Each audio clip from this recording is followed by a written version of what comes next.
Yeah, she said she's going to join now. Okay.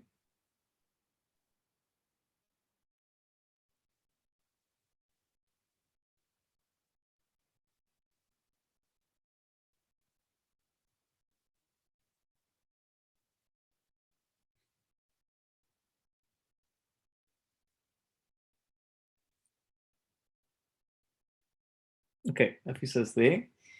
Um, so basically I was just trying to say to you that there are 4 types of exponential functions.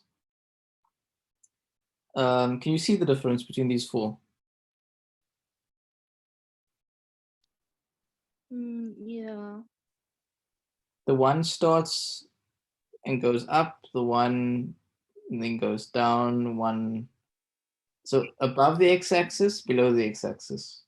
Do you see? Above the x-axis starts on the asymptote and then goes up, starts up and then goes towards the asymptote. Then below the x-axis starts away and then goes towards the x-axis and then starts at the x-axis and then goes to away. Do you see that? Yeah.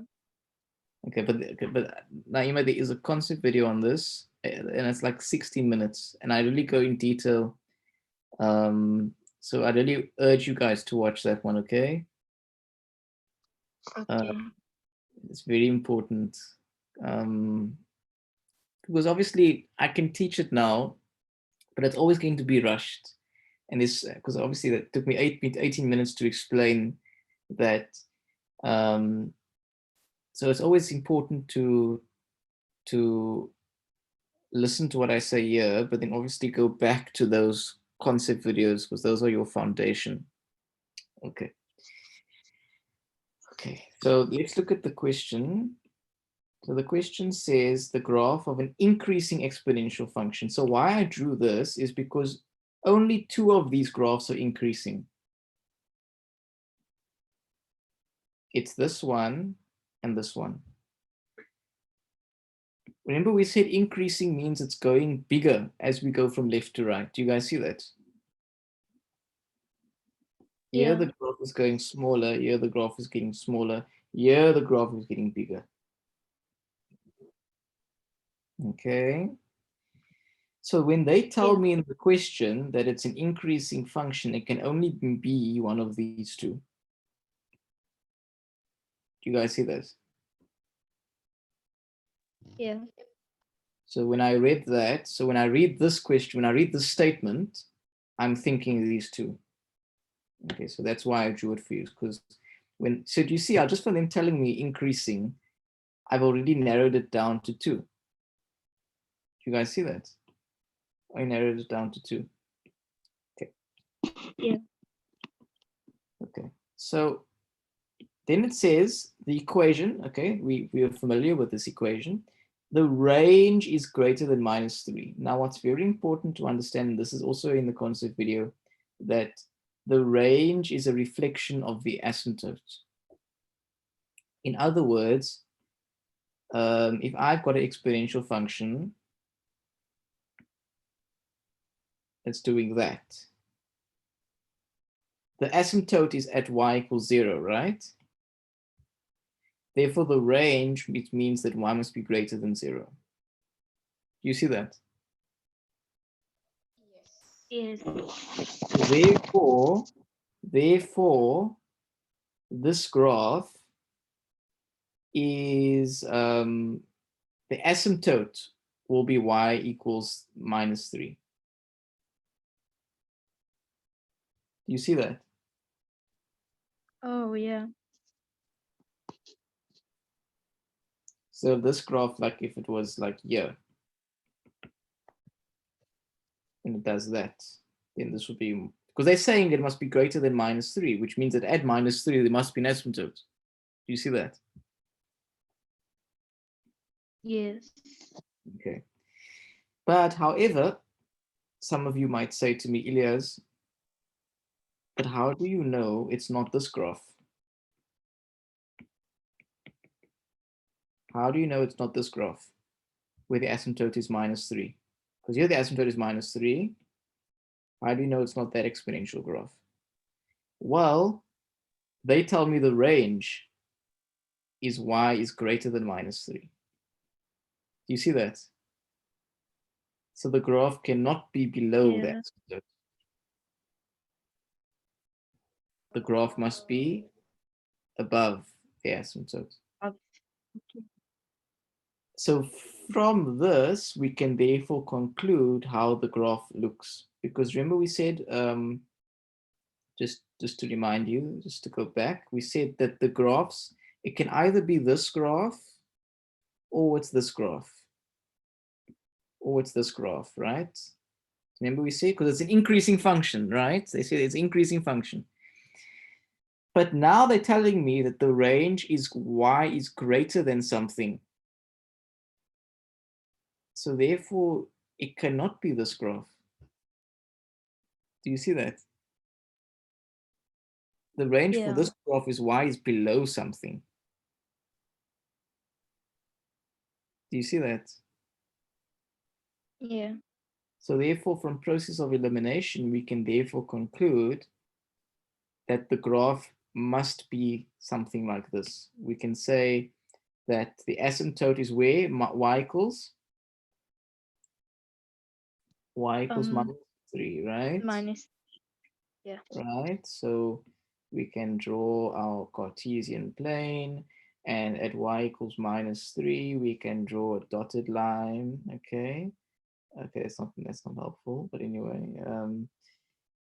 draw the line there. So there's our asymptote, and we know that the graph is an increasing function, so it must be doing that. Do you see? Yeah. It's not doing this because it's the range is y is greater, so it's in this domain, not this domain. This range, not this range. You guys see that? It's y is greater than the asymptote. Yeah. So it can't be that graph. Great. So now that we have an idea for the shape, they then give us some points. They give us some points to work with. Let's just do that there. What points do they give us? No, let's just quickly.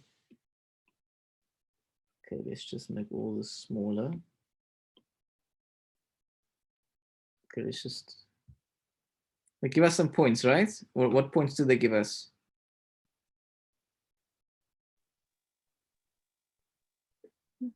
They give us the points. Just copy and paste. Okay. So they say the range is greater than -3. Okay, so let's just draw a Cartesian plane again, and they said that it's going to be below. It's going to be greater than -3. Okay, I'm just drawing the asymptote there, so we can make the asymptote red for us. Okay, and then we said the graph is doing something like this. Right. Now they say that the points 0, -2, so 0, -2. So therefore -2 is the y-intercept, right? And then you've Yeah. got a point 1 1 and negative. -1. Great. Now it says determine the equation. How can you work out the equation? Oh yeah, you substitute. Yeah, you substitute the points. So I'm going to substitute this one in first because it will make my life a lot easier. I'll show you why. Because if you say -2 equals a times b to the power of, -2. no, No, 0, 0. Sorry, it will be 1. it will be 1. So the b cancels out. Do you see Mm-hmm. that? Okay. But what is q? Yeah. What is q in this graph? It's the asymptote. It's the asymptote, right? Because isn't the normal exponential graph at naught? So if the new one is at Yes. -3, then therefore q is -3, right? Yeah. Great. So therefore, minus 2 equals a times minus 3. So therefore, a Mm, is 1. And then yes. we sub in this point, so it becomes minus 1 equals a times b to the power of 1 equal minus 3. But what did we say a was? A is 1. 1. So we can cancel that. So minus 1 equals b minus 3. So b equals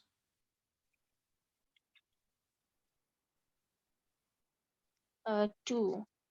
2. So therefore the equation is y equals 2 to the power of x. 2 to the power of x minus 3. Hmm.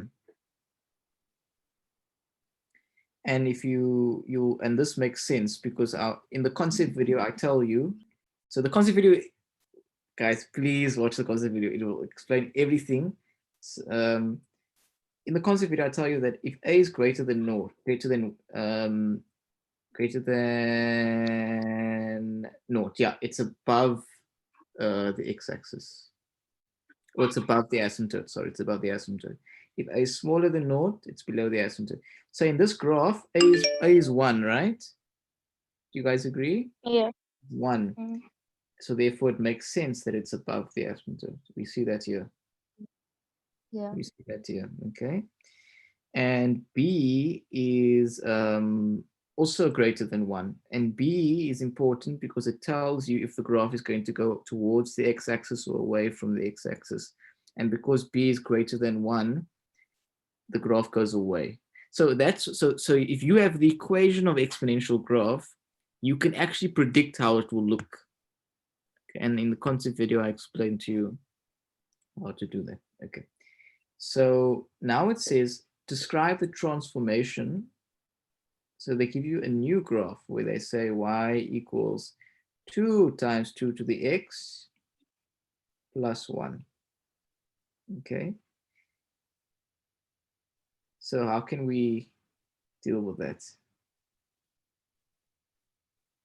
Do you have any ideas, Naima? We shifted the graph 1 unit upwards. Mm. And what about this too? Um,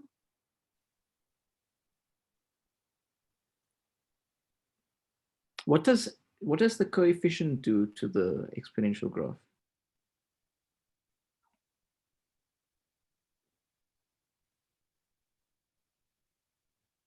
Could you not say it increases the amplitude? oh, Okay, so guys, you must watch the concept video. Okay. okay. So another way you could do it is say, isn't this an exponential expression? Isn't this 2 to the power of 1? So can't you, when you multiply by the same base? You add the exponents. Right. So what does that mean? How does that look for you now? Oh, are you shifting it 1 unit to the left? Yes. And you're shifting it Oh, up yeah. Yeah. 1. Right. But now you might be thinking to yourself, Elias, okay, am I shifting it to the left or am I increasing the amplitude? Because here you're saying to me that you're increasing the amplitude, and here you're saying you're shifting it to the left. So which one is it? Well, well, well, they're actually the same thing. That's the cool thing about the exponential graph. It's actually the same thing. Because if I give you a graph, and I give you a graph, let's just combine that, do that a little bit, yeah, and move it around. Yeah, hopefully it will be different. And I give you an exponential graph.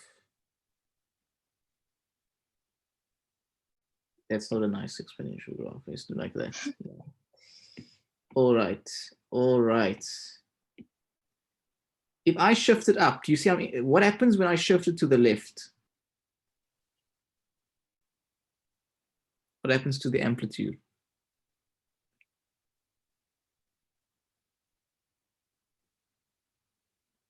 Naima? Yeah. I don't know. It's getting bigger. What It increases, isn't it? what It's is increasing. the amplitude?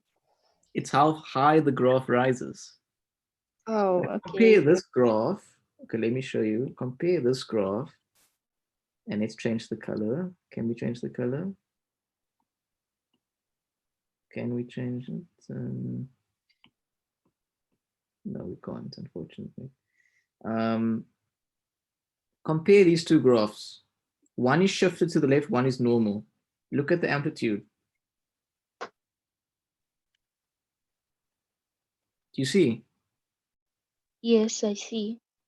So when you shift it to the left, you are increasing the amplitude.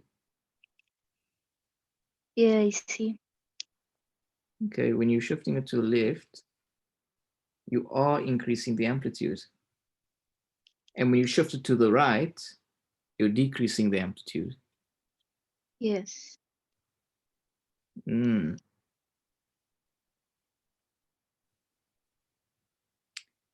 So that's why if you asked me, Ilyas, what does this mean? You can tell somebody that, hey, okay, if you put a coefficient, shifting it to the left is the same thing as increasing the amplitude, because when you shift it The to the left, amplitude. naturally increases. Yeah. See, it's increasing. So what? So we haven't answered the question. Okay, so we shifted it to the left, but it's now +1. It was -3, right? So what did we have to do to get it to +1? Um, we add, yeah, we added two, I think. No.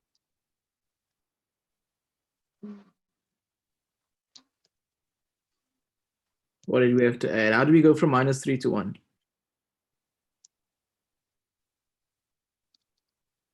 U plus 2. Mm-mm.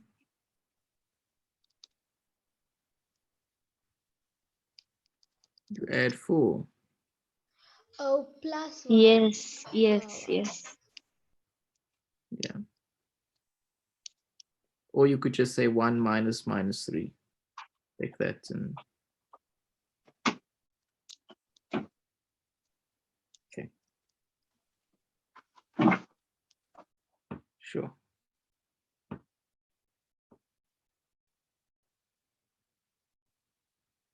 Are there any other questions?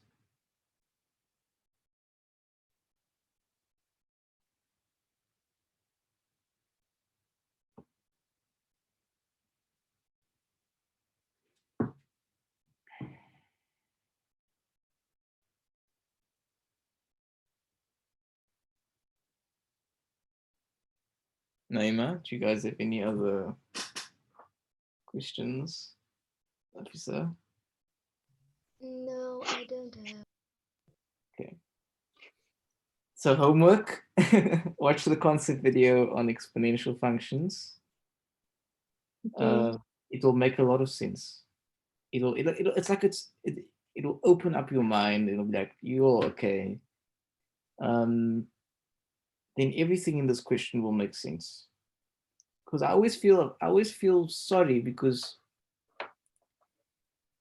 it's almost like you get a like electrician to come to your house, man, right? Yeah. And electrician, in order to like fix the stuff in your house, they need like equipment, Right. cables, hammer, spanner, screwdrivers, all that stuff, right? And the same thing with maths. In maths, you need your tools. And in math, your tools are your concepts. So if an electrician comes to your house and he forgets his toolbox, what can he do for you? So electrician without his toolbox is like a math student without concepts. You Yeah. see? And Yes. you see, so and when you do these difficult questions, you are using the tools. But Ilyas, how can you use the tools if you don't even have the tools? And that's the realization that students need, is that if you want to get the 80%, 90%, if you really want to get top marks in maths, you need to be prepared to go the extra mile, learn the concepts and know them well, so that when you do these questions, it's more application of the concepts, application of the tools, you see. So like if an electrician comes to your house with the spanner, then he can show you the different ways of using the spanner. Okay, or you can use the hammer in this way, or you can use the cable in this way, you see. But if you don't even bring the hammer, you can't you can't you can't you can't make you can't like configure the hammer. Or You can't. you don't know how to use it. Yeah. So that's why it always makes me sad. I'm not saying you guys are like this. What I'm saying it's always sad when I see students always like going through tons of past papers and they don't have a solid grasp of the concept. Because for me, that's like electrician trying to fix your problems, your electricity, without a toolbox. So I it's like, think it has to do a lot with how they approach to teach maths in school, because they I think so. focus more on the I like think how you do it instead of the concept. exactly. And that for me is the problem. Because I'm not trying to blame, okay, I mean, some students here, but teachers also need to realize that maths is not just about memorization. Yes, you have to memorize. You have to memorize. You can't get around memorization. I keep on telling you guys to memorize the formulas and all that stuff. You must do that. But you need to understand also, because that's where the concepts come in. You see, because it makes maths more enjoyable, doesn't it? Like, doesn't it make maths more enjoyable Yes, when, it does. when you look at a question, but you understand you've got a strong foundation that you can draw on to answering that question. And that's what we want to give to you guys. We want to give you that foundation so that when you approach any maths question, because in your exam, it may not be the exponential graph, it might be hyperbola, but at least you know what an hyperbola is, you know what the properties are, you know what the range is, you know the domain, you just these basic things that come from just watching the concept videos multiple times until it makes sense. And that that becomes your gateway to answering the difficult questions. Because I hope that I've convinced you that all the difficult questions don't use new maths. I hope I've shown you that. Yes. Everything, all the difficult questions in your syllabus, it's all using the same concepts, but just tweaking them, playing with them, using them in a different way. Just like you use the hammer in a different way, or using the spanner to do something that you've never done before. But if you don't have the hammer in the first place, if you don't have the spanner, if you don't have the cables, then you can't play with them. You can't test them out. You see, Yeah. can't practice with them. You know, Yes. a math student without concepts is like a doctor without patience.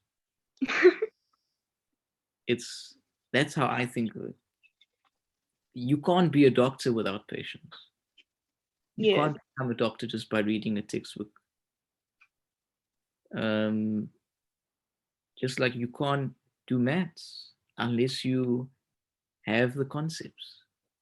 And I remember I told you guys a couple of weeks ago that in maths you have concepts and you have questions, right? You have concepts and you have questions. In your math syllabus, Do the concepts ever change in grade 12? No. No, they're always the same. Every year, I mean, I've been teaching the same maths every year since Tutonic. I haven't had to change anything. The concepts are always the same. But what changes? The question. The questions change. So what makes more sense to learn first? The concepts. The concepts, because those are always the same. And in addition, you can't answer the questions without the concepts. So that's why this must become so strong. That's why I'm not joking when I say when you wake up in the morning, you have to do that. It has to become almost second nature, you know. And that's why we're trying to do those quizzes. So even if you take one of those quizzes, you know, like the calculus quiz, do it once a week just to refresh, you see. And the nice thing with the quiz is that it shuffles the questions and the answers so that you can't memorize the order. Okay. So even if it just means just doing that, and how long did it take to do that? Right? It took like 2 minutes, right? Yeah. So 2 minutes out of your day just to revise. It goes such a long way. Okay. And we're going to make some more quizzes. I think circle geometry also. Yeah. Which one do you think we should make next? Even number patterns with like all the different formulas. Yeah. Yeah. Yeah. So yeah, so I think, yeah, I mean, I hope this makes sense. Like what do do you understand why we place such a big emphasis on the concepts? Yeah. Okay. Lafisa, I see you on mute. Yes. Okay. Imagine like an electrician comes to your house and it's like, I'm here, but I forgot my tools. It's like, what are you gonna do? You can't do anything. And that's why, like, if you don't have the concepts, you're limiting yourself. And I don't want you guys to limit yourself. Sorry, all the notifications. I don't want you guys to limit yourselves. See, I want the best for all of you, and I want you guys to have the best chance of succeeding in your exams. And from teaching maths for the last 7 years, it's been so clear to me that the ones who perform better and enjoy the maths more are the ones who understand the concepts. And that's why I sent that message in the group where I said, if there's one thing that you just focus on for Teutonic before the bank videos, before you go through the bank, is make sure you've got those concepts and you've got them well understood. And if you don't understand it, that's fine, because then you can tell us. You can be like, Ilyas, I watched your concept video, but I didn't understand this part. And that's what we want from you guys. We don't want you to just send us questions. We want you to ask us concepts that you're not sure about. Like, I watched this video and I didn't understand this particular statement. Okay. So because that's where, because remember, your tutors are guides for you. We're not just there to answer questions, right? We're not just there to like do your homework. I'm not saying that's what we do. We're there to guide you. Okay, because remember, you've got people. I mean, Layla is studying to become a teacher. She majored in maths on university last year. We've got a chemical engineer on the team. We've got a neuroscientists on the team. We've got lawyers on the team. We've got other scientists on the team. We've got dentists on the team. We've got other doctors on the team. So there's people who have got so much experience with maths that you must use that, so and they all care about you, but we just want you to, we just want you guys to put in the work and watch the concept videos, and so that we see that you are trying to engage. See, you're trying to engage.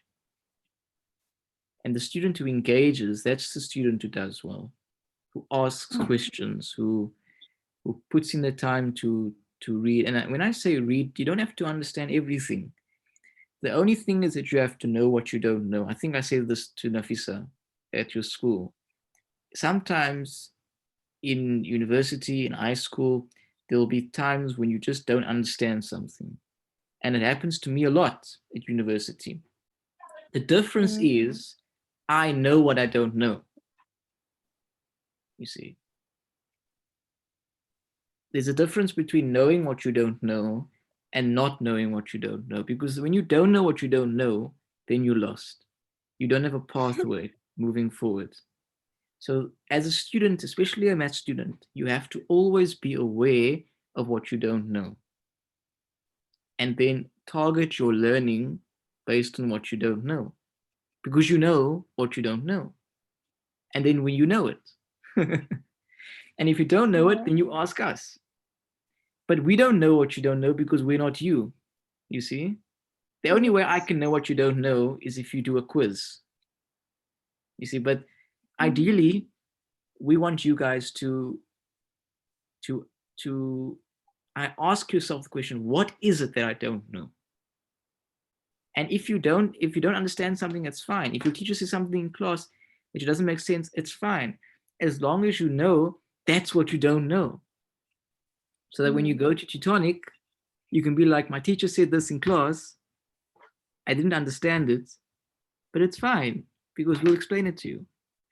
But if you just go to class and you don't pick up what you don't know, then how can we help you? Because you don't know what you don't know. You see what I'm saying? Yeah. So that's what we want to see. And I know it's also early in the year, it's only May, but I want you guys to really follow that approach.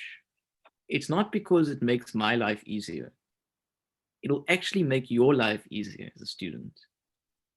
Because you'll find that you'll start making these connections. You'll find that the way you start seeing maths is different. And I think you already said that, Naima, the way you see maths is different. The way you experience maths is different when you start taking the approach of understanding, see? Yeah. So that's what we want students to do. And I hope that I hope that all the other students recognize that, because that's what we want. We want students to do that.